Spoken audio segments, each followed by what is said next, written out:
All right, everybody, we are back. Another episode of the Sports Clash. Rich Orleo's here with Chris Carey. Chris, how you doing, bud? Good, man. What's going on with you? Oh, not much. Had a nice little Christmas weekend on Long Island with the fam. Saw Santa, a lot of Christmas lights, all that good stuff. What about you? He's a cool guy. I like Santa. He's good. Not too much. Kind of a rainy day weekend here. So yeah, enjoyed some NFL today. Yeah, yeah. You had a nice weekend, better than mine. Mine flipped on that KC call there. I feel like I'm always every week. I'm always on that 1-1, and I'm just waiting, and it just all depends on that flip.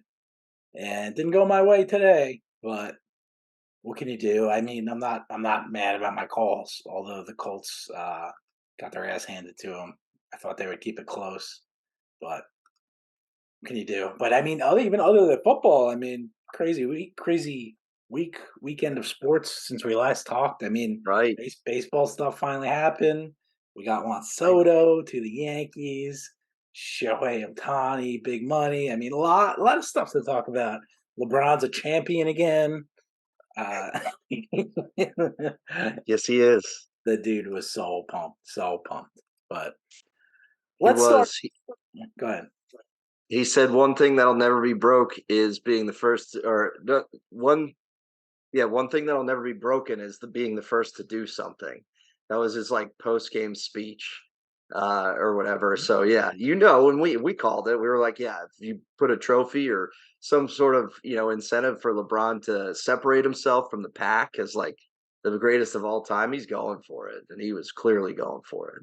Yes, he is, and I think you called that last week, or I would have to look back at the tape, but it was just that thought of like LeBron wants to be the first one to do something, and he did it. Good on him. But let's start before we dive into any of that stuff. Let's start how we usually do. Let's look at our picks. You had another nice 2-1 weekend. I went 1-2. And it's because of NFL officiating once again. And no, I'm kidding. It was a bad penalty. It's Kadarius Toney's fault. Bills 20, Chiefs 17. It was expected to be a big game. The Bills still are hanging on to playoff hopes, and now at 7-6 are really right there. And the Chiefs are kind of just out of sync. Their offense isn't what it's been all year. I think Travis Kelsey has other things on his mind because he's not really performing like he usually does. Although it came down to Pat Mahomes had the ball with 2 minutes left, and it looked like the Chiefs scored on a crazy play. It was a pass with Kelsey was wide open, caught it, and then he laterals it back to Kadarius Toney, who's wide open, in for the touchdown. Looks like everything's great. Chiefs are going to win. My bet's going to hit. But the flag was called before the play, so I didn't get too excited. And sure enough, the call is back. Kadarius Toney is lined up in the neutral zone, and this guy just cannot stop hurting the Chiefs. No, no, he can't, dude. I can't believe he was a first round pick, to be honest with you. The amount of Yikes. mistakes that he makes, the amount of bonehead plays. He was right place, right time, and Kelsey made it a great play. But I mean, the guy had a half-yard head start. He was lined up in the neutral zone, and I think Mahomes is feeling it now. The frustration. He was yelling at the refs to end the game, man. Like he was like screaming at the rally. He had to be restrained. And I've never seen Pat Mahomes not be calm, cool, and No, collected like that, no. or to be, yeah, exactly, not calm, cool, and collected. But yeah, at the end of the day, the Chiefs probably should have won that game if your receiving core didn't let you down again. And ever since Tyreek Hill walked, you let him go. The receivers over in Kansas City haven't been doing you any favors. Rasheed Rice looks good, but Kadarius Toney, oh my God, if he wasn't cut week one after all the drops, like, I mean, I mean, what's he still doing there? Like, come no, and he on. has he hasn't been doing anything. And I mean, you mentioned Rasheed Rice. I mean, I think he's their number one. He looks the best out of all these guys. But Definitely. I mean, Tony's just a mess. And so, look, it was 100% a penalty. It wasn't the wrong call. What Mahomes and Reed are saying now after the game is they are mad at the officials for not telling them because they'll do that and they'll say he's lined up off like you can move him. and or Right. that's the thing that the refs do, and Reed's used to that, so he's pissed that the refs didn't do something that they usually do, and the Chiefs lost out on a game-winning touchdown because of that. So you could have Yeah, I simply mean, said receivers come to he's the got to line, move they're back. supposed to, like, wave to the ref and check in and be like, Yeah, "Hey, I'm cool," and then the ref says, like, "Hey, move back a little bit," whatever, just to make sure that they're onside. I don't know if he did that or not, but you're right. I don't know why an entire play happened on an offensive offsides, yeah, and that's frustrating for sure. it's very frustrating. They threw the flag right away. It should have just Reed's whole point is tell me beforehand, tell us, and we'll move them back, and that's what should have been done. But Right. the refs right call, but just if a referee could have wrong execution, I would say that that would be the situation there. Just bad. I mean, you want to see the excitement at the end, and hey, I mean that wasn't the end of the game. Chiefs still had a chance, but they couldn't get it done after that. Bills get the win, and they're still alive in the AFC, which is a mess. The AFC is a Yeah. complete mess. What an incredible play that never happened. The refs, as always, are undefeated. So, yeah. Uh, Tough loss. I thought the Bills back against the wall, they were going to be, pretty tough to take down. The Chiefs, they got to get it going. They got to get going. Like, Yeah. you got to figure out something. And, right now it just doesn't look like you're the Chiefs of old. And I don't want to say you had a good run and it's over on one loss, but at the end of the day, you gotta make sure that you're winning those games, especially against a team that is 6-6, even though it's not really probably a 6-6 caliber team. Yeah, it's a team that's better than that. Now they're 7-6, and speaking of 7-6, the Denver Broncos are 7-6. They are a game behind the Chiefs. So that AFC West ain't locked up, not Yep. at all. And the Chargers are dead. Justin Herbert got hurt. The Broncos just shut him down today, and they're 5-8. They're dead. Raiders are dead at 5-8. But the Jets are 5-8. They might not be dead, but we'll see. The Chargers and Raiders are certainly dead. But Eternal optimism. I respect it. I you love it, gotta, man. I yeah, if you love don't it. have faith, what's the point? But Exactly. Why I are you a mean, fan? the Broncos are right there, and I gotta look at the schedule. I don't know if they have a game left. I don't think they do. I think they played twice already.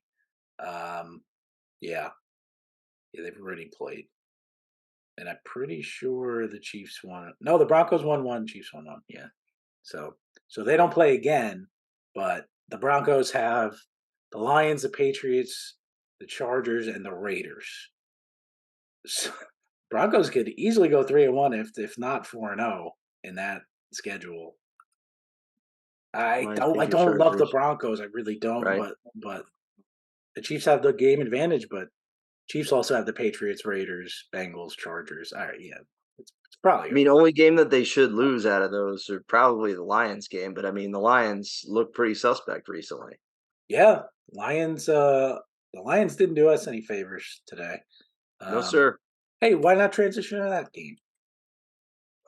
Why not? Why not? We're Let's go. rolling. Probably the worst beat that we've had this year. Um, I think I mean I was super into it. I don't know if you didn't take them, but I think you took them on the side and I did tell you Bears 28, Lions 13. I loved Lions -3. I know Fields is back and he's been looking good, and the Bears defense has been looking good, but I thought the Lions and Goff would get it going again, and they're kind of stuck in the mud right now. I don't really know. I I mean, don't get it. they're they're set in the playoffs. I mean, I don't think they're going anywhere. They have the NFC North pretty much locked up. The Right. Vikings won a disgusting 6-0, 3-0 game today. They're 7-6. They're 2 games back, but they're not gonna catch the Lions. The Packers, we'll see. They play Monday night, and they are hot. But yeah, I don't really know. I don't really know what to make of the Lions right now. I mean, you got to make that they're probably still, a team just like we thought coming into the season that's explosive. But they're so momentum driven. I feel like when a game starts to get away from them, there's no more momentum and they just don't perform the way that they should be Yeah, performing. And I'm going to go back to Jared Goff as a guy distributing a ball to a bunch of dudes. And Dan Campbell, I think, is a great coach. But man, Justin Fields, I think just the way that he throws a deep ball is amazing. And there was one play to DJ Moore that he threw kind of a deep ball, but it was more on a rope than anything for a touchdown. And I think DJ Moore is really the X factor when it comes to the Bears, and also whatever Justin Fields you're going to get that day. And he was great today. And the Bears again, Eberflus called a good game, and DJ Moore was a game changer, and he's one of those guys that stood out when you watch this game. The Lions, I still do believe in them, but I think that they've been exposed, and I think if they don't get up early or don't get their offense rolling early or whatever, they can end up in a game like this where they end up with 13 points as opposed to the 43 points that we know that they're capable of scoring. So, yeah, I still like the Lions as a dangerous team when it comes to the playoffs. Like you said, they're pretty much locked up there. But I'm surprised by the Bears, and I think that's where this bet kind of went south on me. Is I underestimated them and my boy Justin Fields and DJ Moore, and I guess overestimated the defense of the Detroit Lions. They didn't get too much pressure on Fields, and yeah, they have some stars, and their defense just didn't look too great today. That But was their also, issue. Yeah, that was their issue offense kept last them on year. the field. Yeah, that Yeah, was their issue last year, and it looked like they fixed it early on. The defense was looking good, but last few weeks it's clearly still a problem. A couple weeks ago, I looked at the Lions as a legit Super Bowl contender. Now I kind of think it's a three-horse race in the NFC with the Eagles, the Cowboys, and the Niners. However, I mean, they call me Richie Overs, Richie and Overs. that was my win of the week. Let's The go. Jacksonville Cleveland over 36.5 hit easily at the start of the fourth quarter. The Hmm. final was Browns 31, Jaguars 27. Joe Flacco is going to sling it. And that was my thought process. And once I heard Trevor Lawrence was playing, you knew he was going to give it his all. And the guy still hasn't missed a game in his entire career, which is insane, especially after that ankle injury. Really looked like that was going to be the end, or not. If the end, I mean, he was going to be out a couple weeks. Guys, a high ankle sprain, and guys don't just come back in a week from that. So Trevor I'm Lawrence does. I'm very impressed by him in a losing effort. But points, baby, and like I said, Joe Flacco. My thought process going in was Joe Flacco's going to sling it. He did that with the Jets. He's going to throw 40 plus times a game, and it was kind of a shootout. Browns, I thought, kind of had it in the bag, and the Jaguars kept it close late, but it just wasn't enough. Browns defense is stingy. Jaguars did get them late in the fourth a couple times, but Browns are right there. Browns are in the playoffs, and not. I think they're in at 8-5. I think you really got those. I think the Jaguars are in, and Trevor Lawrence is right there. If he's healthy, they're good. But I think you got two spots in the AFC left that aren't settled. I think Baltimore, Miami, KC, and Jacksonville and Cleveland are all in the AFC. And then you have two spots left, and it's just a mix of the Steelers, Colts, Texans, Broncos, Bengals, Bills. That's Bengals. that's all. It's 7-6. That's a Yeah. lot. That's a lot. I will say I called the Browns as a playoff team. You And did. Joe Flacco is saving my butt. Yeah. I Mr. He's a good Deshaun player. Watson didn't look as good as Joe Flacco looks right now. No, and Flacco's a statue, but the Browns have a good enough offensive Sure. line where he's got just enough time to sling the ball, and that's all he's doing. 6'6" QB sneak too, still working out. The guy's Right? super tall, just falls forward, just Tom Brady style, and Hmm. picked up I think a fourth down for them as well. So yeah, I think Flacco is like probably the right guy to come in and run this offense right now. And if you Yeah. have a great defense, I mean, we all learned in was it 2020 or sorry 2002 with the Ravens, defense can win a Super Bowl, like can legitimately win a Super defense and maybe a good kicker as well. Yeah. But yeah, Yeah. no, Flacco's going to come in. He's going to be serviceable, I think, and I think Amari Cooper is probably pretty pumped as well. I think you kind of change your game plan. You rely on your defense, and as long as you don't turn the ball over, I think the Browns team could be a really tough wild card team going into the NFL playoffs. I agree. You talked about the Bengals, and this was a big game for playoff positioning too. and I thought the Colts were at least going to keep it close, but they did not. Bengals 34, Colts 14. I had Colts plus 3. I had faith in Minshew. It was a 14-14 game. At, I think at half or close to half, but the Bengals just proved to be too much. Jake Browning looks good. He knows how to run this offense. He didn't hit Jamar Chase a lot. This was a lot of Chase Brown catches, which was weird. I mean, that's your backup running back. He got 8 carries too. He had 3 catches, but he didn't really. No receiver caught more than 3 balls. No receiver saw more than 4 targets.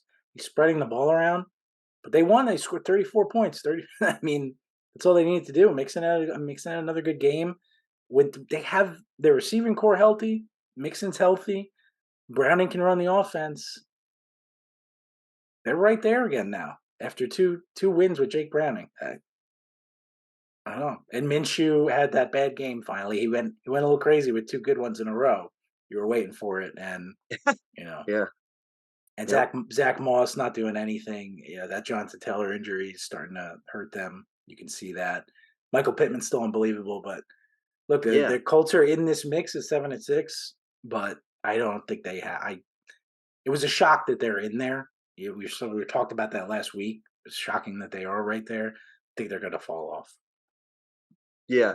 I mean, I like I don't like Indy and I like the Bengals. I like Jake Browning's college career. I don't know that he's a good NFL quarterback, but when you have guys like Jamar Chase, T. Higgins, and Joe Mixon, I mean, go ahead, let it rip, man, and go ahead and distribute the ball to those guys. One of my least favorite phrases in the world is "let your players make plays," but that's what Jake Browning's going to do for you. And there was one handoff to Mixon up the middle. And I was just like, this dude just fights for every yard. Like it's incredible. He got to I think the 1 yard line and overcame. I think it was a third and something, 3rd and 2, whatever it was. But you just hand the ball off to that guy, and he's going to fight for yards. Jamar Chase is going to get open. T. Higgins, he pushed off in the end zone at 1. He's gonna do his best to make sure that he catches the ball, but. Unfortunately, that one got called back. Browning looks okay, and I mean, Cincinnati is a good kicker, okay defense, decent head coach. I just feel like they're going to be the Cincinnati of the Marvin Lewis era, where if even if they do make the playoffs, they'll be out pretty quickly. And without Joe Burrow and all the money that you invested in him, it's just not a bet that I'm willing to take, especially with not in that division with the Browns, Pittsburgh overachieving, and Baltimore with Lamar Jackson having a pretty solid campaign. I just don't know. I don't know, but yeah, this one was interesting. I thought it would be a lot closer than it was. Yeah, I really did. I put my money on it and did not work out. But what can you do there? So Nada. that was a 1-2 week for me. We talked about your one loss. Let's talk about your 2 wins. Saints Oh, I love it. 28, Panthers 6. This was a good call, and it was just in hindsight an easy one. I think the worry was just can the Saints cover 6 because they haven't looked great all year, but the Mhm. Panthers are bad. Yeah, they're definitely not good, that's for sure. So yeah, it was. I wouldn't say it stood out to me as an easy call, but yeah, there's not much going on the Panthers side of the football, other than maybe you got an interim coach who wants to try to prove himself. But yeah, the Saints I think have so much talent. Olave had a decent game. The one thing that gave me pause was a little bit was oh, Derek Carr is going to be playing. I kind of thought that maybe he was going to be hurt or whatever for this game early in the week. But yeah, no, he actually did okay. And I think that the Saints are more talented than the record shows. That whole division is absolutely awful. But part of the reason why I attacked it this week is because it's pretty much anybody's ball game except for this ball game. So with the Panthers being as bad as they were, -6 is usually not something that I go for. But I mean, I've had Kamara in fantasy all year, and I've been like, wow, why are they not winning games with the production that he's put up? And my boy Taysom Hill was out, which I was upset about. But That was another reason I was again, worried. yeah, New Orleans is they're talented, and when you're going up against a team that really is missing, you know, Everything. 5 to 10 pieces, to even become a successful above 500 team. I think you better win that game. Otherwise, there's going to be people's jobs at stake. But they did okay, and Olave had a decent game, and was happy to sneak out a win here. I thought it was a easier call this week, though. -6. I would have thought like a 9.5 spread for this would have been more appropriate. I don't know. It was just it was you. There was too much for me. Derek Carr stinks. I mean, he had 119 yards today. That's the thing. Yeah, Uh, you're, I, you're I betting on I crap can't here. bet. I can't bet on Derek Carr. I just can't do it. Um, I don't blame you. yeah. But hey, they I won. They're don't six blame and you. seven. They're better than the Panthers, which is not saying much. Hey, No, it's not saying anything. Panthers lost 2 fumbles. They fumbled. And then the Saints also blocked a punt for a touchdown. So it's just the Panthers Gotta love. ran. The Panthers ran for 204 yards today on 39 carries. It was like that was all they knew how to do. Yeah, Like it's Bryce just Young looks really bad. It's yeah. concerning. You have to I be was an concerned for apologist fantasy. all year for him just because he was the Heisman Trophy winner, the number one pick. Like there was this disconnect between the head coach Frank Reich, who's out now, and ownership Tepper. And I thought Bryce Young was kind of just caught in the middle. I just don't think Bryce Young has it now. I really don't. Not that there's a good supporting cast. Thielen had one good catch that I saw, but yeah, there's really not too much going on here. He's their There's not guy. He's their guy. They put all that stuff stock with in him, him. He's going to get at least another 2 years. He has to, or else Zach they Wilson are in style. trouble. Yeah, Yeah, yeah, I know all about that. Hey, Zach had a great game sorry. today. 300 He yards. did. Look at that. No pressure. Yeah, just when the Jets finally need to lose some games, they win. That's what. Right. Going That's. against Garrett Wilson in one of my fantasy leagues, and I have him on my other team, and I'm like, Finally had a big game. golly. Yeah. The Jets just are a headache. That's all they do. They give you headaches. So Yeah, I can't imagine. I anyway, don't know how you do it. At don't need least I to. know the Commanders have sucked for 20 plus years. Like, Well, I know the Jets have sucked for 20 plus years as well, but it's just for whatever reason I keep coming back. Yeah. Let's not talk about the Jets anymore. Let's go on no, to your final win of the week, and this one hit late. Buccaneers 29, Falcons 25. Baker, baby, Baker. Baker. Baker all day. I love it. This dude's game-winning drives are just epic. And sometimes you get the Baker game-winning drive, he drives you 60 yards, and then he throws a pick six, and you're like, oh, God, okay, it looked great up until then. But he completed this one, and he won despite Mike Evans. Mike Evans sucks. I'm Mike really Evans mad at Mike. sucks. Don't. I don't think he sucks, but holy crap, he had opportunities to score throughout this game that were just very frustrating to see. And there was one where he threw the football, he didn't get both hands in. The ref called him out. He threw the football. It looked like he was about to hit the ref with the football, but he should be so elite, and he just hasn't been. But yeah, no, I texted you and I was like, oh, I hate the NFL. I hate gambling. I hate sports. I hate football. I hate everything. The Falcons go for two. I have them plus the Buccaneers plus 2.5. Falcons push it to a 3-point lead. And I'm just sitting there like, oh, God, I'm going to have to explain myself on this one. But no, Baker Mayfield, game winning drive all the way down the field. Looks great.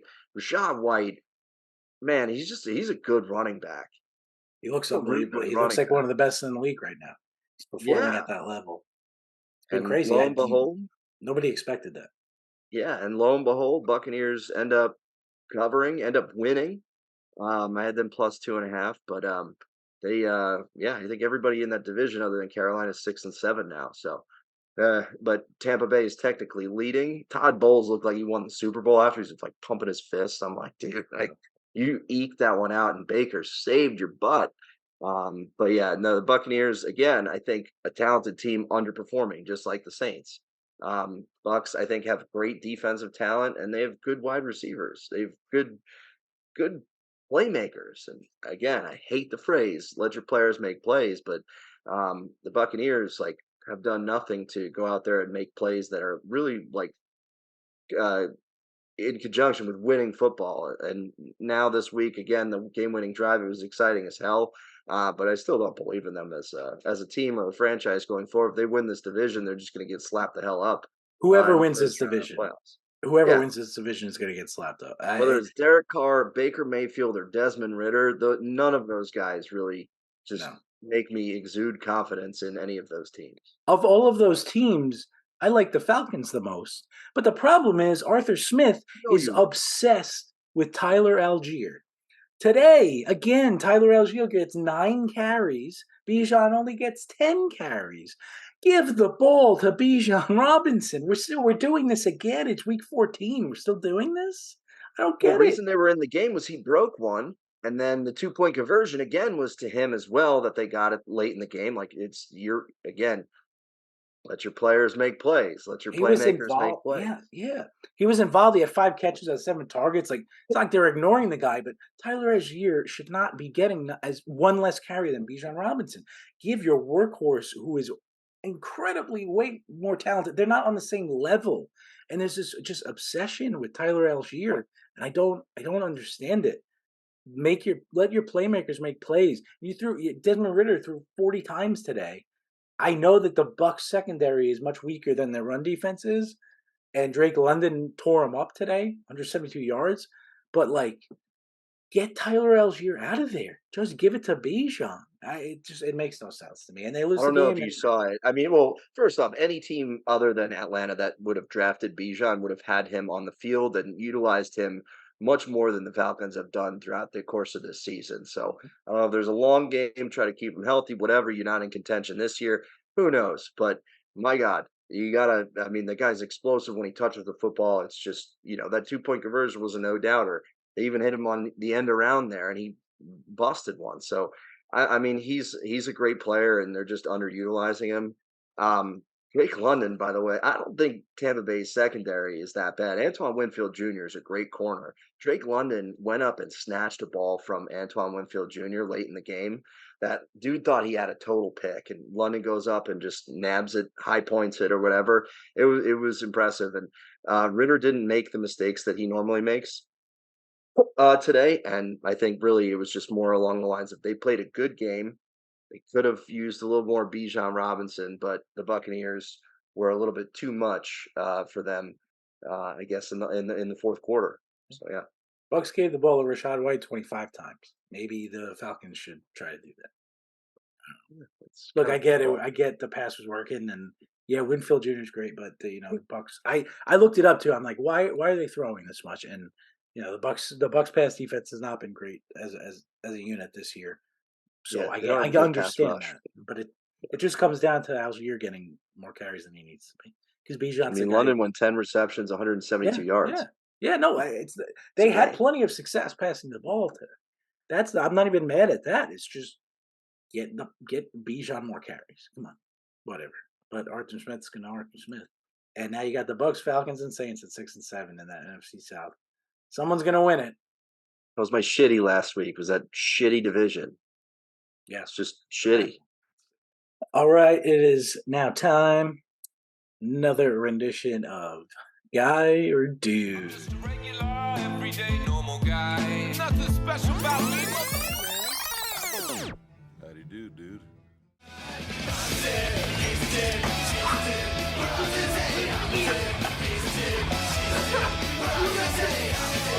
He's a dude.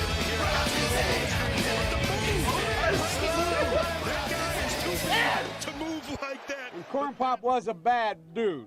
Chris, who you got for us this week, bud? Ooh, so yeah, a couple of I think interesting ones that I think he'll have a lot to say about here. I want to bring to the table. First off, there was some big news this week. The Yankees did what they should have done a few years ago, and acquired Juan Soto from the San Diego Padres. My question to you is: in the return that the Padres got for Juan Soto, there was a gentleman by the name of Michael King, who you know very well. And I think that a lot of people don't know Michael King very well, but Michael King's last few starts of last year were pretty impressive. I don't know much about him, but I'm curious to hear if you think that the Yankees actually gave up something in Michael King. If you think he could be a guy or could be a dude that anchors a rotation, or at least comes in and is 2-3 starter for the Padres, or if he's just a guy that they got duped on again, maybe who knows. Um, but I defer to you. What do you say? Michael King, look, the level of dude is very tough to achieve. Juan Soto is obviously a dude. I Of don't course. think the Padres got a dude back in Michael King or any of these other guys, but they did get a really good pitcher who I think can be a 2 or 3 for the Padres. So, look, by the basis of guy or dude, I can't call him a dude yet, but he's got that kind of top middle of the rotation potential. And you mentioned his last couple starts last year. He was an absolute dude as a reliever, as a setup man, as an eighth inning guy, even a kind of closer potential. The stuff is electric. The slider is off the charts. He just kind of has the filthy stuff out of the bullpen. And you What I were keep hearing. wondering if it would translate as a starter, and it really did. And I guess it's kind of like a curveball. It was a slider. I guess early in his career, they're calling it a curveball now. I'm kind of looking at Fangraph stuff. What it is it's filthy. It's a filthy breaking ball that What's the new pitch there's from a last year? slurve. It's a slurve. It's essentially a slurve. So Oh what? no, I'm talking. There's a sweeper now Oh, as well. the Yeah. sweeper. Yeah, not the slurve, the Anywho, sweeper. yeah, Yeah, it's all based on they're rotation, changing the right? shit all the Rotation and time. angle. Yes, yeah. So now if you go on Fangraphs, it's a curveball. Um, but Prefer a curveball. I'd say whatever it is, it's a nasty breaking ball that plays off of his fastball that's mid 90s, and he's got a decent changeup too that drops in around 87. So with that 3 pitch mix, he was able to work that in nicely as a starter last year. He made 1, 2, 3, 4, 5, 6, 7 starts at the end of last year, and all but one of them were great. He gave them more length than even they kind of expected right away. His best start was against Toronto Blue Jays, who have great offense, but he went 7 innings, 1 run, 13 Ks, and that was the start. That was like, oh shit, like this could be like a number two. Um, he's not. He doesn't have Garrett Cole potential. He doesn't have ace potential, but he can be right up there, and he can be an anchor in the rotation. And he could start playoff games for you, I think. So he's got the stuff to do it. He was the key to that return for them. They got some other good young pitchers as well. Some guys that we haven't really seen yet above, I think, Double A. So the jury's out on those guys. But Michael King specifically, he's up there. He's not. I'm not going to call him a dude. My level, we talk about like the quarterbacks. There's a level there. For starting pitchers, there's a level there. And to be a dude, you got to be an ace, top of the rotation anchor. And I'm not. I don't think King is that, but he's close. That's from me. Really, you think he's close? I think he's Okay. yeah. I think he potentially can be right up there. So I don't know if you have anything to add on King because I know you don't know much about him, but I don't know a ton about him, but I mean, I know that he was a good reliever that became a starter, and I know that down the stretch he was pretty impressive. I think if you're the Padres, I think what you're trying to replace is a ton of innings at the major league level. yes. And really, the biggest piece of that is Blake Snell. If he walks and doesn't re-sign, which it doesn't sound like he's going to, but um, the hole that Blake Snell fills is basically 5 innings a start, right? So I think Michael King fills that what they're looking for, and he could be the ace of that rotation. I mean, there's is you Darvish still there? They still have I Darvish, believe right? so. But Yeah, I believe yeah, so. he's Yeah. locked up until he's like 92 years old. But yeah, I believe Michael King could be the guy that they're looking for, but I don't think you're going to get any different results. And I think you got the maximum return on what you could have gotten for Blake Snell in 5 innings. But Apparently, the Padres don't care about third time through the rotation, it seems like. Yeah. And if you're judging on that, I think Michael King has, like you said, electric stuff from what I hear. I prefer a curveball, the change of planes, rather than the across the strike zone type of action. But yeah, I think he's just a guy, and I think that really, when you're talking about what the Padres, they had to do this. They had to make a trade, and it really, the I have said for a couple years now, the only place that Juan Soto should be playing is in Yankee Stadium. Like, he is just going to be an absolute masher. And even Cashman said, like, Smart. the short porch. He admitted, Hmm. my stadium is bullshit, and I'm going to get a guy that's going to capitalize on the bullshit. I think today or yesterday. So yeah, I think Michael King is a guy, and when I saw the return on what they got for Juan Soto, while it is a 1 year rental, the Yankees are like, the old kind of schmoozing tactic of, as long as we have him in the building, it's easier to negotiate. So they went, and I don't think gave up a dude in Michael King. The only guy that really stood out to me was Burrito, but I don't even think Burrito is going to live up No, to his no, potential at all. Burrito and Vasquez are strictly guys. What about Thorpe? How do you Um, feel about so Thorpe? Thorpe is a wild card in this. He's never pitched before above Double A. He slots in as the number 6 overall prospect for San Diego, so he's not not up Wow, there. okay. They have 2 other pitchers ranked above him still, but Thorpe had a great year last year. He had 14 and 2 at high A and Double A. He in Double A, he made 5 starts at a 1.48 ERA. So the stuff translated well. He's 23 in Double A though. I mean, he's got stuff, and he's coming off a big year. But the Yankees should have traded him. You've seen it too many times. Davy Garcia had an incredible year in Double A, and then they bumped him up. They gave him some starts, and then he just disappeared. Now he's not even on the team. They've done this with other guys like Chance Adams, where they held on to these pitchers who look great in Double A, and just it's not translating. Justice Sheffield, they did trade. Yeah, Um, it's just you got to capitalize on these young pitchers that aren't expected to be aces that are dominating at Double A. I think right. you gotta capitalize on that. And again, he could end up being a stud for them, but it's a trade that the Yankees absolutely had to make. And I Yeah, think once he's in the building, as long as this year doesn't become a complete disaster, I think he stays, and I think you lock him up. And right field, you said right field in Yankee Stadium. He's not the best outfielder in the world, but he's going to be able to play right field in Yankee Stadium perfectly fine. He's got a strong arm. There's not a lot of ground to cover there. You're probably going to have Judge playing center at least for this year. I think they might transition him maybe to first base in the long term. Would you have Jason Dominguez coming back from Tommy John surgery? Ideally, you'd have Dominguez out there. yeah, They also got Verdugo from the Red Sox, who's a solid ad. I mean, that was the Yankees needed outfield help badly, and they added 3 outfielders in Verdugo, Soto, and Trent Grisham, who's a great glove and a speed guy, who is now your 4th outfielder. And I mean, that was a nice little addition in the trade, nice little plus, and they reworked their outfield very nicely. And the Padres right. didn't get any dudes back. And I think they might have given up a dude to get Soto and CJ Abrams too. So the Padres kind of fucked up there.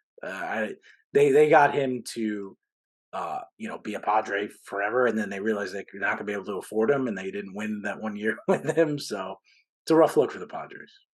Right. So yeah, no, I think that they definitely revamped the outfield there. I think that they got Judge and Soto together, who are the leaders in WAR over the last 3 years. Like, wins above replacement. I don't really know what the heck it means, but it means that you're better than the next guy, and you have the two leaders in that statistic over the course of the last 3 years.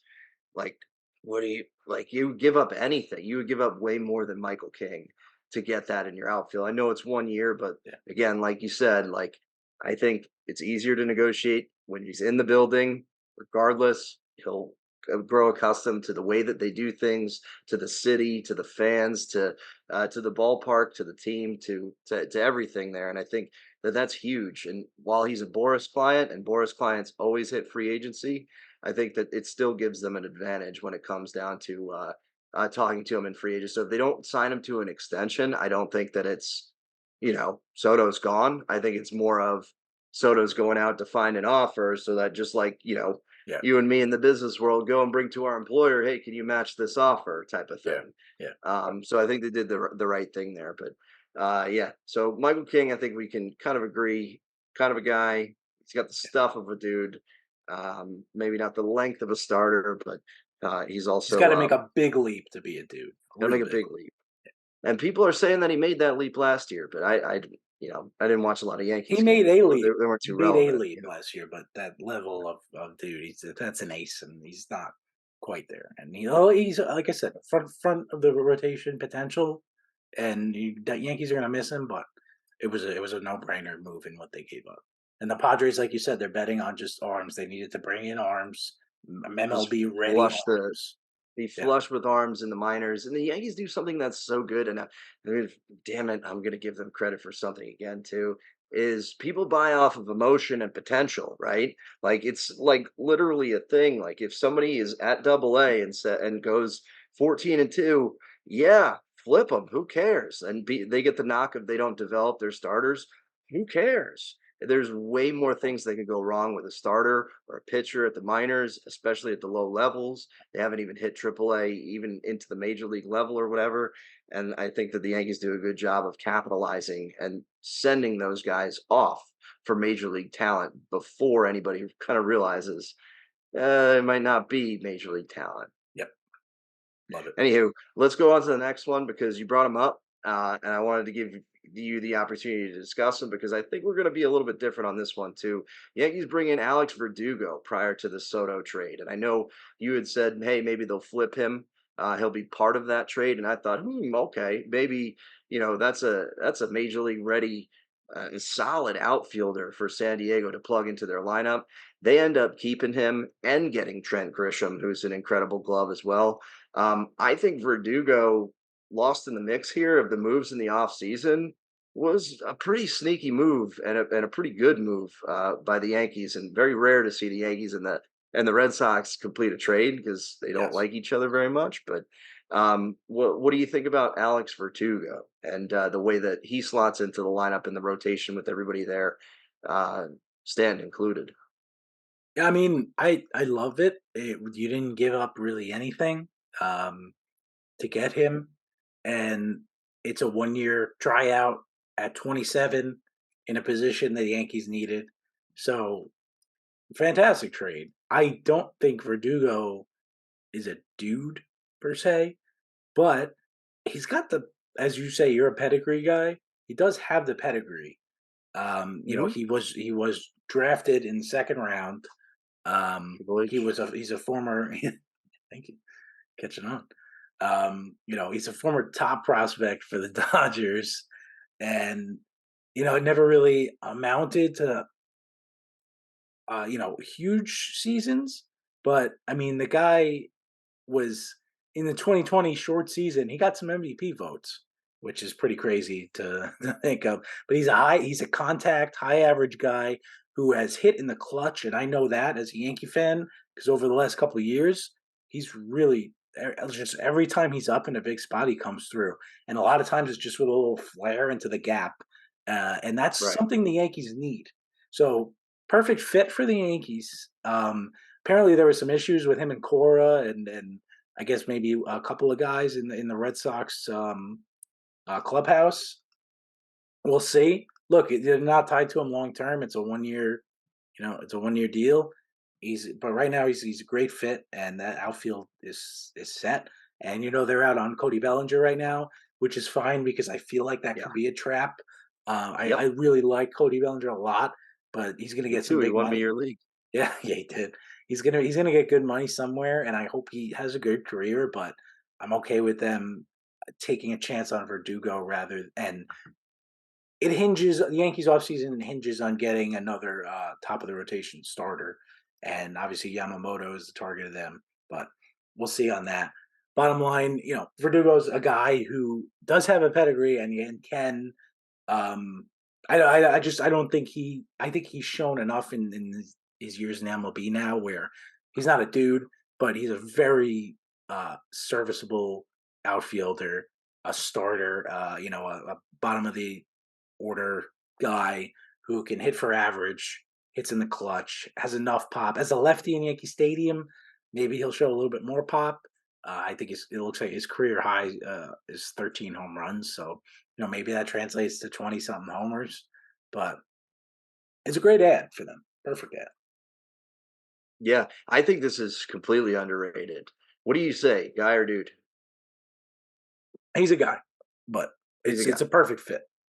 Okay. Yeah. Perfect fit. I think he's a dude, man. I think this is a completely underrated move. I Wow. think, like you said, he was a top prospect for the Dodgers.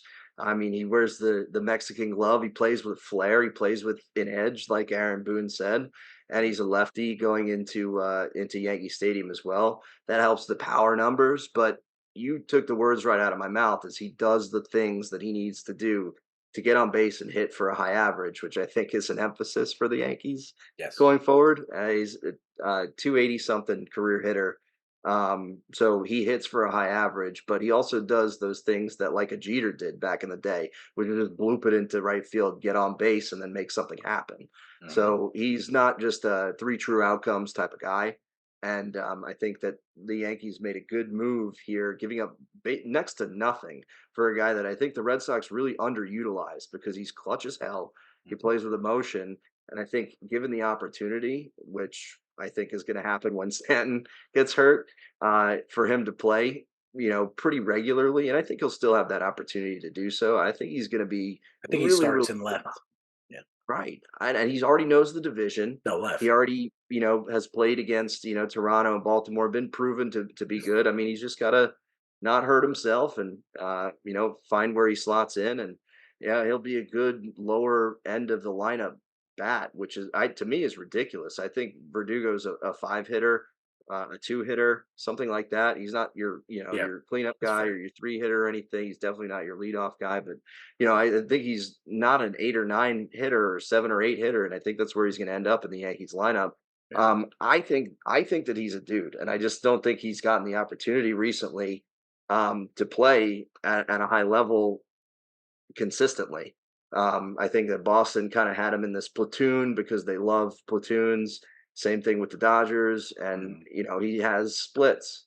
So it is what it is. But you put him in Yankee Stadium, I think he's going to crank a career high in home runs this year, definitely. I think So I go he's dude a on Verdugo, and when I saw this happen, I was like, even if they don't get Soto, I think they're much better in the outfield. Just bringing him on. they started Jake Bowers in like 80 games last year. And we talked about this last year. Like Jake Bowers had I no love Jake business. Down. But you even said Jake Bowers had no business, being at the top of the order for the New York Yankees. He's an incredible AAA player. Yes, exactly. And You Verdugo know, is not that. Verdugo is a major league outfielder, a solid player. He's exactly what they needed. So I look. I don't think he's a dude, but I love to hear that you think he has that in him. So yeah, I'm scared of him. I don't like him being in that lineup I because love it. he's a tough out I and he's a love it. lefty bat and Yeah.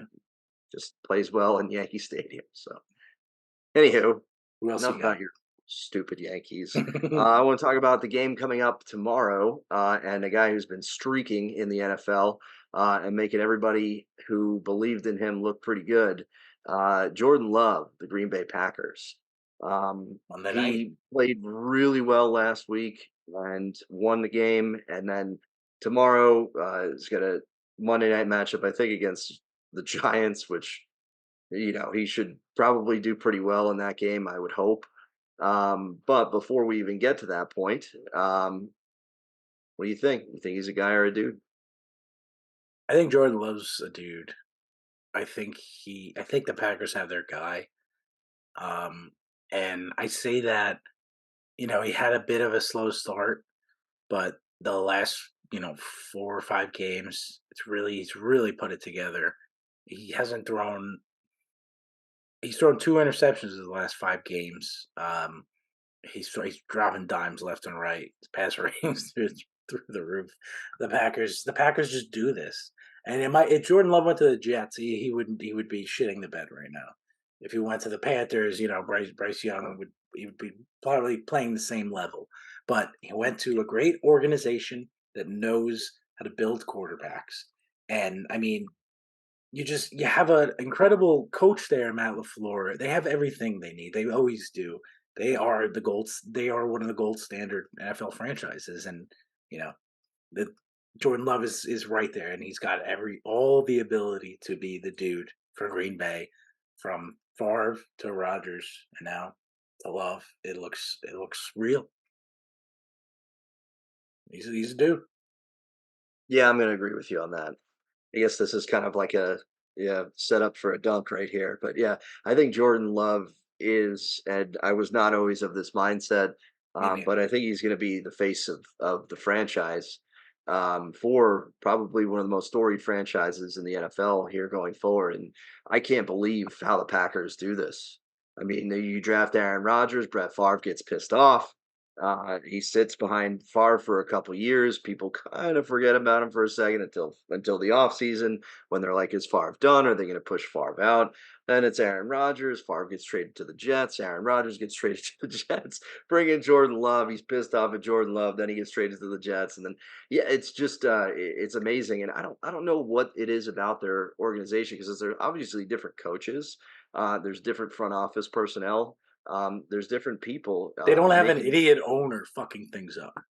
I think that's the God's honest thing is there's no money at stake for one individual where they can Yes. make a decision one way or the other. This is like an organization that's run by what the community. They're all shareholders. You can buy a share Mhm. of the Green Bay Packers, and I mean, I think that gives them an advantage. I really do. I couldn't have said it better myself. But Jordan Love looks incredible. Like you said, his ratings are off the roof. I didn't believe in him. I thought, Utah State, great, tiny little Mountain West school, whatever. He's got all the intangibles though, and he's got the moxie to go with it.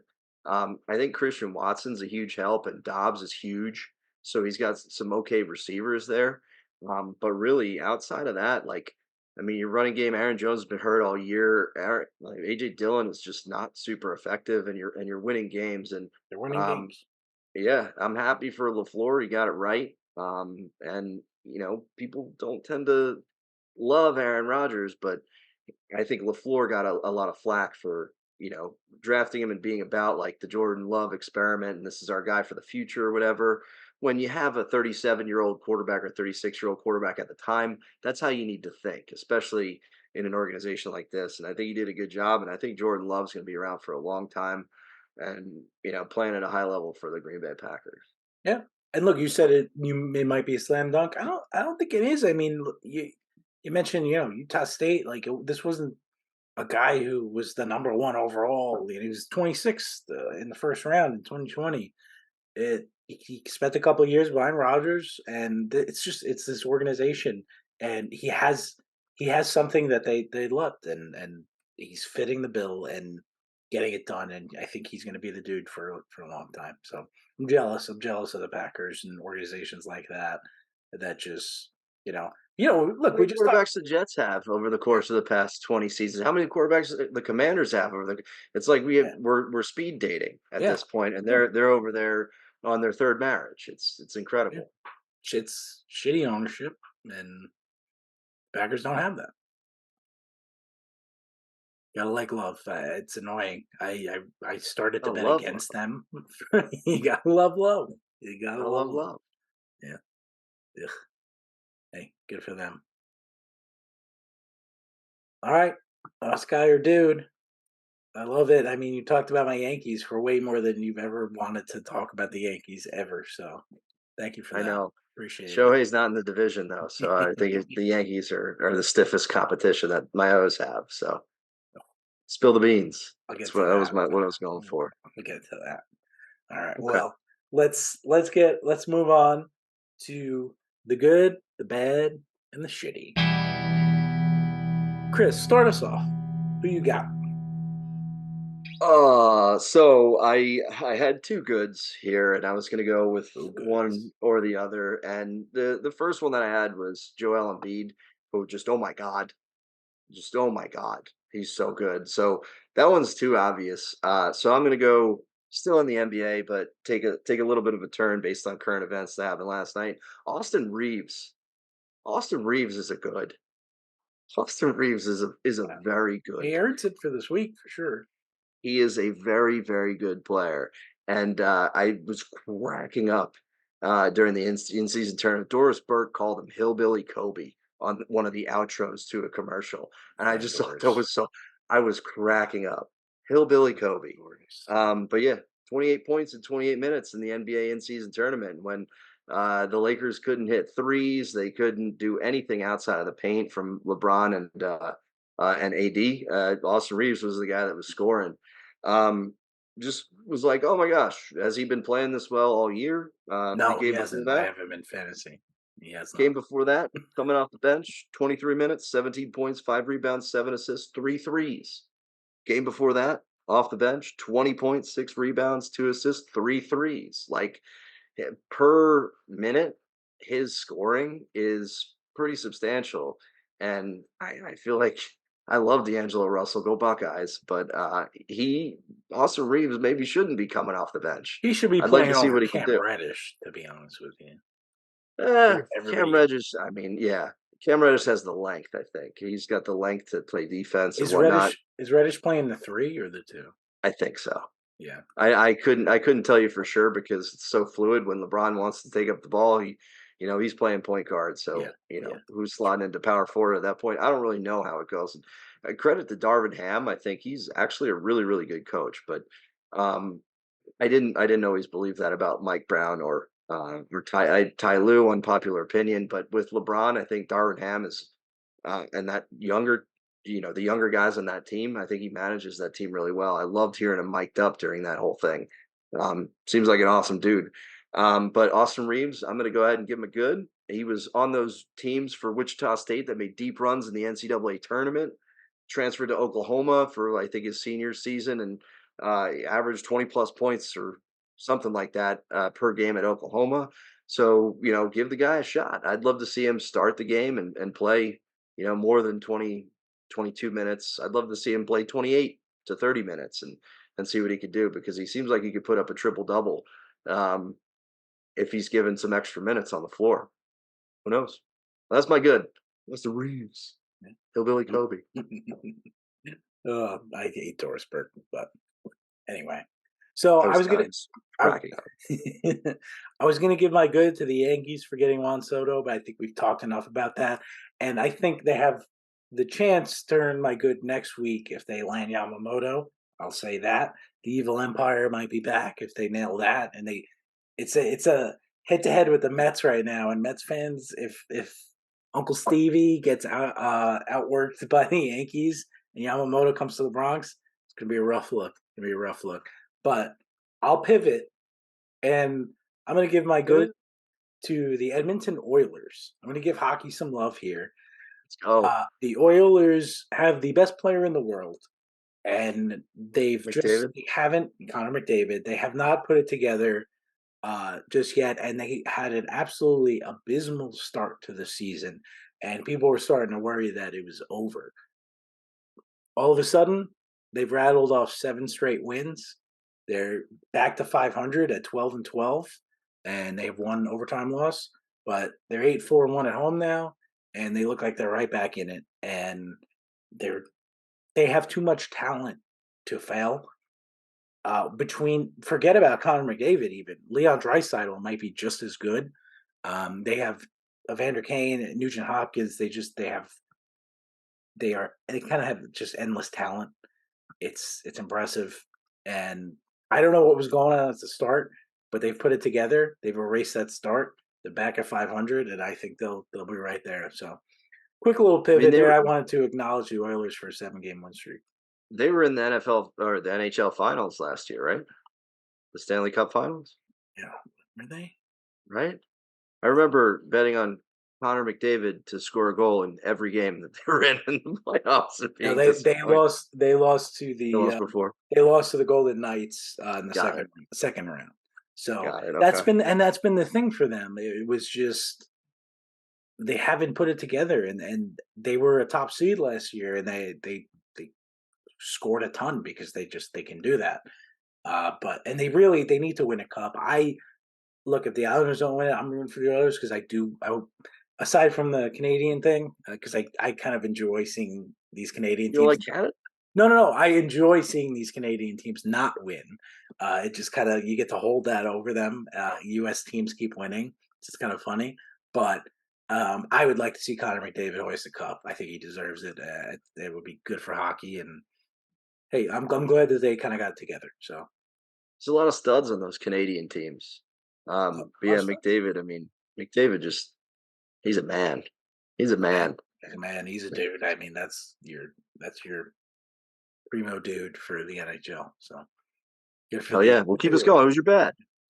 All right, my bad Uh-oh, is nervous. MLB reporters, the winter meetings, the Baseball Writers Association, this whole group of idiots who are obsessed with getting the credit and being the first. Dude, that was my bad. It was. I stole it. Yeah, Sorry. Well, it's okay. Let's talk about it. It's pathetic. You can't be doing this. It wasn't like this growing up. Like we used to watch Baseball Tonight to see the news. And look, maybe part of the blame goes to Twitter, and now they have to be the first to break it on Twitter, X, whatever. But these old heads just keep messing it up bad. Last year it was John Heyman saying Arson Judge. He didn't even spell the man's name in the tweet. He was so obsessed with being the first to report this that he misspelled one of the best players in baseball's name. Arson Judge appears headed to the Giants. That was his tweet. And it was incorrect, and he misspelled his name, and it was putrid and pathetic and embarrassing. And he never apologized for it. And I had very little respect for him as a reporter. His tweets are just loaded with mystery teams involved, blah blah blah, bullshit. AKA, I don't know what the fuck I'm talking about. 3 people plus 2 mystery teams. Yeah. It's garbage. Heyman's been in the game for so long, he hasn't adapted. He doesn't know what he's doing. He doesn't have the sources anymore. He's garbage. And now they did it again this year with Shohei Ohtani. And they all bitched and moaned that Shohei and his agency, and they were all trying to keep it private. And the whole groundswell was, the fans, baseball, they're missing out on what could be such a fun free agency by keeping Ohtani's free agent market mystery. Nobody wants to hear that Shohei's heading here to meet with this team and he's having dinner with this and blah, blah, blah. Yeah. It's bullshit. And we don't need that bullshit. Baseball does not need that. Baseball fans, look, I guess if you go on X, you go on Twitter, it gets the retweets.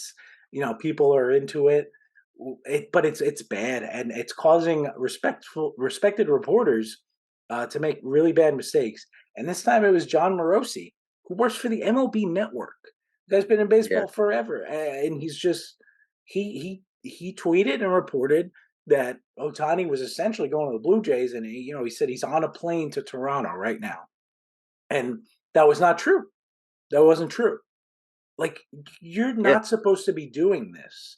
You wait until you have the news and it's 100% accurate to put it out there. As baseball fans, we put our trust in you. And I have no trust in anybody now except for Jeff Passan, who, if you look at his Twitter, what is it? It's news. His feed is just the news. He breaks the news, and that's it. He doesn't say this guy's talking to this team and jerking off this guy. It's just this guy is signed here, and he's usually a lot of times he's first with it. He's not first with it. He's next with it, and he'll credit whoever's first, but he doesn't report it until it's news, until it's factual and confirmed. And credit to John Morosi, he came out and apologized.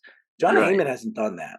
But, I mean, you got to do better. And this shows that, no, you're not missing out by Ohtani keeping it a mystery. Just tell us the news. Don't talk about what you think is happening and what the rumors are. If you're 100% behind a rumor and you say it's not a rumor, it's, hey, he met with this team today. Great, fine. You can report that. But don't come up with this bullshit just because you got to be the first. It's really bad. It's pathetic. And it's ruining kind of the baseball offseason. And they want to blame the agencies and whatever. It's on them. It is. It is. I don't know if they get, have quotas or they have to send X amount of tweets or whatever.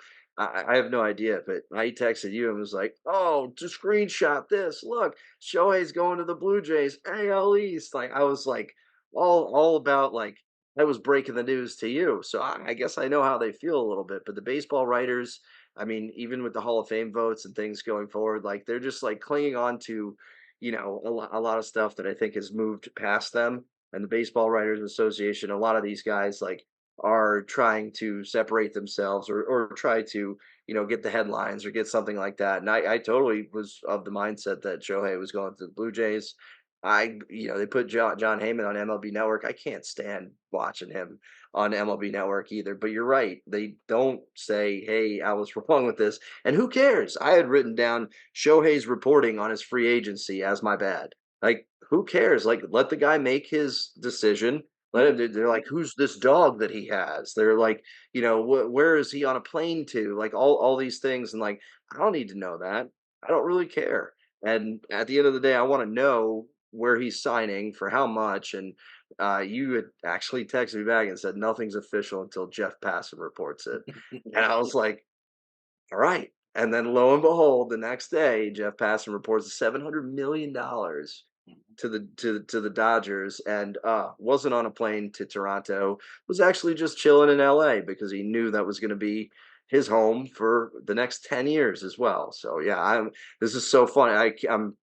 I guess I kind of figured you probably would have brought this to the table as well. But yeah, I was like, dude, it's getting painful at this point because we're all waiting for the Otani domino to fall, and it fell. Well, no, oh, it didn't fall. Oh no, oh wait, oh no, what? There's just a bunch of misinformation out there, and you're right. And this is what made me tell you. I think the winter meetings are just one big just dinner party. There's just everybody's going out, hanging out with each other, talking out of the side of their mouths. There's no actual official news anymore. And like you Yeah, said in no. the past, that was when I learned about Miguel Tejada to the Orioles and like, a bunch of unfortunately Ubaldo Jimenez, like, a whole bunch of things like actually happened. And now nothing happens. And the Orioles headline was fun winter meetings wraps up. And I'm like, okay, you guys just hang out in Nashville, have a good time because clearly there's just not any hard hitting news coming out of it.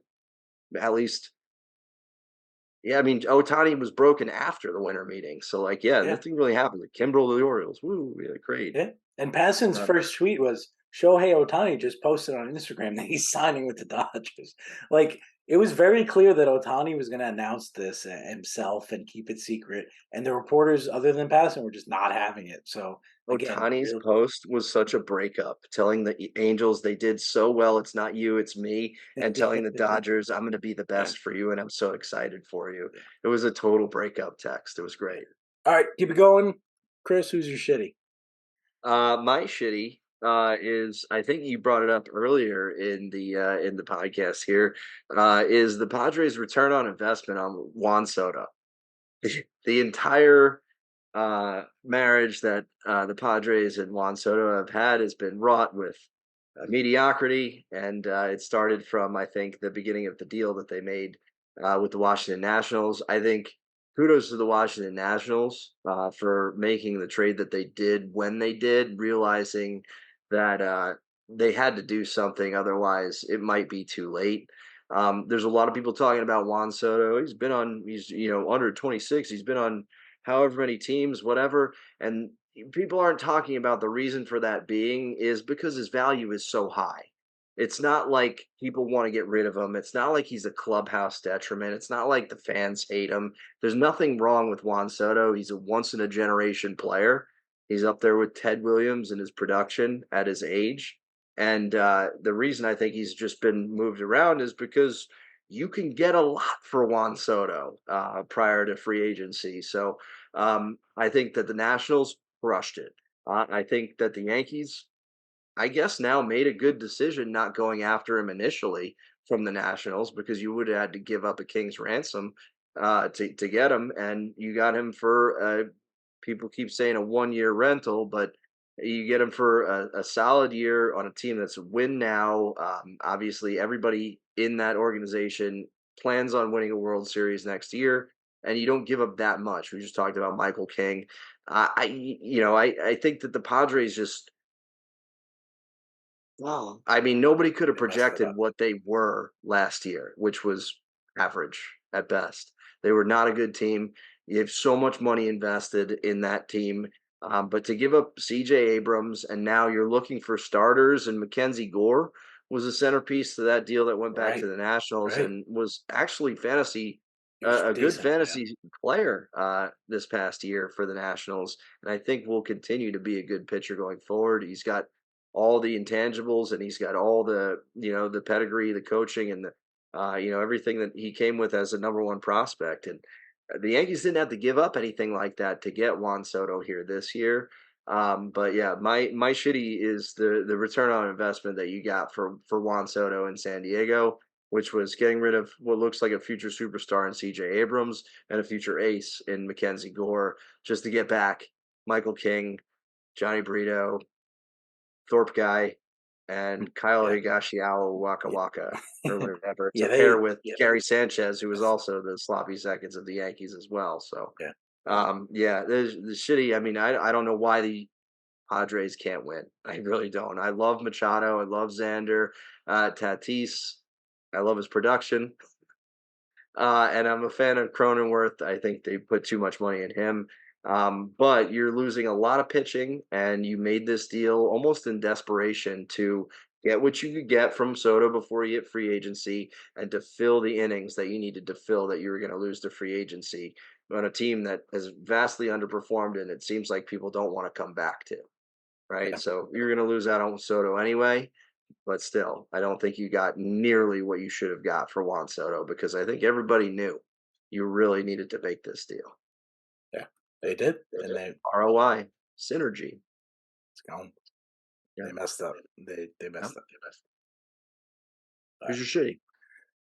My shitty has to be Sean McDermott, coach of the Buffalo Bills. Now, look, they won today. They had a big win. Good for them. But during the week, a report came out that, among other things, the whole article was about how Sean McDermott needs to not be the coach of the Bills anymore.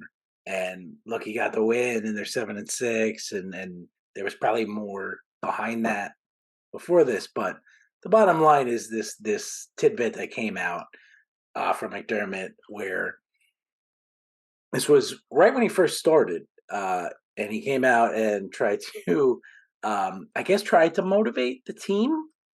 But here's the snippet from this article. I'll read through it quick. He told the entire team they needed to come together, but then sources on hand say he used a strange model. The terrorists on September 11th, 2001. He cited the hijackers of a group of people as a group of people who were all able to get on the same page to orchestrate attacks to perfection. One by one, McDermott started asking specific players in the room questions. What tactics do you think they used to come together? A young player tried to methodically answer, what do you think their biggest obstacle was? A veteran answered TSA, which mercifully lightened the mood. What the fuck? What the fuck? What the fuck? What the fuck are you doing, Sean McDermott? Yeah. I don't know how much more you want to talk about this, but what the fuck are you doing, Sean McDermott? That is more than enough to earn my shitty. I mean, how are you citing terrorists in this time? And I mean, look, it was a couple of years ago. Now it surfaces at a terrible time, and it's just, what are you doing? And he came out and had to address it and apologize and kind of skirt it around. It was just ugly, ugly. And what's the excuse for that? I don't really understand what you're getting at there. I don't. Yeah. I mean, I don't. When was this? This was like 4 years ago. Yeah. This is cancel culture at its finest, but at the same time, What? it's the wrong Like, thing to do. It's not, a John Gruden email or anything like that. It's a little bit more egregious, of course. If I was Sean McDermott, though, I'd just be like, no, I never said that. But yeah, I think what do he you? knows he got. Like he I think said, he's he cleared. the only New York organization where you're not going to get fired for comments like that as well. Um, I was just about to say I get it. I don't get it. No, I I really don't get it. don't. Look. I'm not trying to cancel the guy. I'm not trying to say he should be fired because he said that. If it's adding to fuel to the fire of him being fired for performance, fine. But like, I mean, it's just it doesn't make any sense. Look, bottom line, what it comes down to is shitty of the week. Sean McDermott. That's good, bad, shitty. Chris, you got anything to close us out? No, really. I was pumped about the NBA in season tournament. I know you brought it up last week. Watched it last night. Actually, like came home and like put the TV on and like sat down and was like, yeah, let's go. And then I'm looking at my fantasy basketball matchup, and all of a sudden the stats don't count for this game. All of a sudden, but the group play games were they counted as regular season. I don't know how it works, but I thought it was a great product. Um, Yeah. Maybe change out the court that's red, white, and blue when you've got, the yellow Lakers and the yellow and blue Indiana Pacers. It was disgusting to look at. And I think that they thought there was going to be a crowd outside of the arena in Las Vegas too. They set the reporters like it was college game day out, so there was like 5 people out there. But overall, the game was great. There was a little bit of intrigue. I think LeBron kind of said, "All right, NBA, let me put you on my back, and I'll make sure that this works for you." I'm pumped about the NBA in season tournament going forward, though. All right, but another fun week. I love the baseball news, man. Just talking about baseball gets me going. Love it. NFL, we got playoffs around the corner, man. We're gonna be previewing that. It's gonna be a lot of fun. We got a lot to talk about. Basketball, hockey, and right in midseason. It's a great time to be a sports fan. Follow us at the Sports Clash, TikTok, Instagram, Twitter, Facebook, anywhere. Thank you all for listening. We love you. Have a good night.